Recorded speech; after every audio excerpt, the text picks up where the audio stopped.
আসসালামু আলাইকুম আপুরা। আজকে সন্ধ্যার ব্লগে সবাইকে স্বাগতম।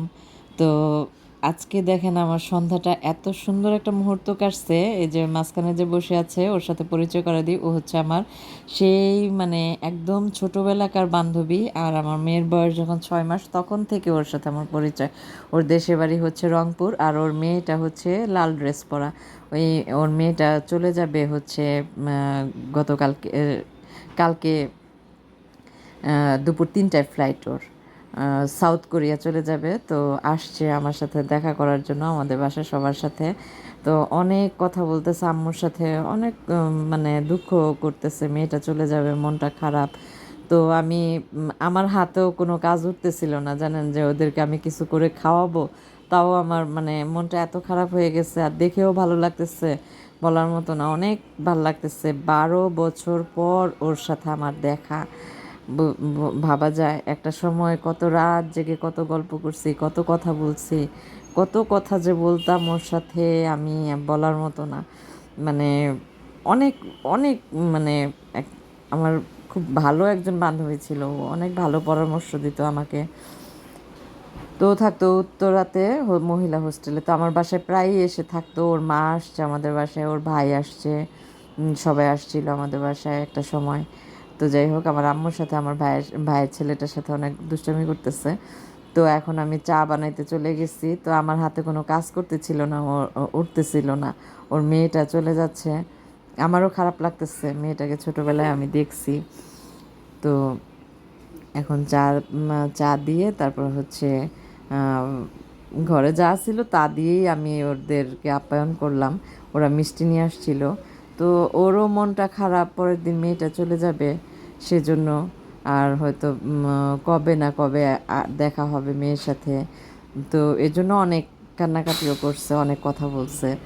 যাই হোক, বুঝেনি তো, একটা মেয়ে বাহিরে চলে যাওয়া মানে কি, মানে কত একটা কষ্ট না মনের ভিতরে। আমার খুব খারাপ লাগতেছিল যে ওর মেয়েটা চলে যাবে। তো আম্মু আর আমি নাস্তাটা নিয়ে যাচ্ছি এখন, আমাদের বেডরুমে গেছে। তো বেডরুমে যায়, ওখানে অনেক কথাবার্তা, ছবি উঠাইতেছে, মানে স্মৃতিটা নিয়ে যাওয়ার জন্য আর কি, যে আমার সাথে আবার কবে না কবে দেখা হয়। এখানে আমার বান্ধবীটা ছবি উঠাইতেছে, বলতেছে যে একটা স্মৃতি নিয়ে যাই আমার মেয়ের সাথে, আমার মা বসা। তো ওদেরকে ওরা গোছগাছ করে সকালবেলায় চলে আসছিল আজকে, ঢাকায় চলে আসছে। পরে সন্ধ্যার সময় আমাকে ফোন দিছে যে আমি আসতেছি। তো তখন আমি কি করব, আমি কিছুই গুছাইতে পারি নাই যে ওদেরকে কিছু একটা আপ্যায়ন করব বা কি, সময় পাই নাই আসলে। একদম এত অল্প সময়ের মধ্যে আসছে, দেখেন ছবি টবি উঠায় এখন চলে যাচ্ছে। তো আমার খুব খারাপ লাগতেছিল, ওদের এই বিদায় মুহূর্তটা খুবই খারাপ লাগতেছিল। যে একটা মেয়ে বাহিরে যাওয়া মানে মেয়ে শ্বশুরবাড়ি যাওয়া একই কথা। মেয়ে আজকে থেকে আমার মনে হচ্ছে ওর মেয়েটা ওর কাছ থেকে পর হয়ে যাচ্ছে, তাই না? আসলে মেয়েদের জীবন এমনই, মানে অনেক কষ্টের, অনেক কষ্টের মেয়েদের জীবন। আর একটা মেয়েকে ছোটোবেলা থেকে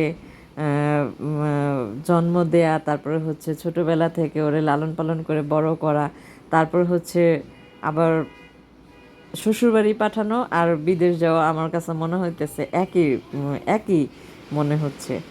তো আমারও খারাপ লাগতেছিল, ওর মুখের দিকে আমি তাকাইতে পারতেছিলাম না। ওর মুখটা দেখেন কেমন মলিন হয়ে আছে। ও হাসতেছে ঠিকই, কিন্তু ওর ভিতরের অবস্থাটা আমি বুঝতেছি, কারণ আমিও তো একজন মা, তাই না? তো যাই হোক, অনেক দুষ্টামি করলাম, অনেক কথাবার্তা হইল। ওদের বিদায় দিতে আমার খুব কষ্ট হচ্ছে। তো আপনাদের কেমন লাগলো কমেন্টে জানাবেন। আমার 12 বছর পর আমার বান্ধবীর সাথে দেখা, ভাবা যায়। তো একদম এত অল্প সময়ের মধ্যে আসছে যে আমি ভিডিওটা একদম কিভাবে করছি আমি নিজেও বুঝতেছি না। তো আপনারা সবাই, আপুরা ভাইয়ারা, একটা সাপোর্ট করবেন, আমাকে সাবস্ক্রাইব করবেন আর লাইক দিয়ে ভিডিওটি দেখা শুরু করবেন। তো অনেক দুষ্টামি করতেছে, ওরে আমি হাসানোর চেষ্টা করতেছিলাম আর কি, যে ঢোকার পর সময় ওর মনটা এত খারাপ ছিল। ওর মনটা দেখে মানে আমাকে জড়ায় ধরে অনেক কান্না করছিল, অনেক কান্না করছিল।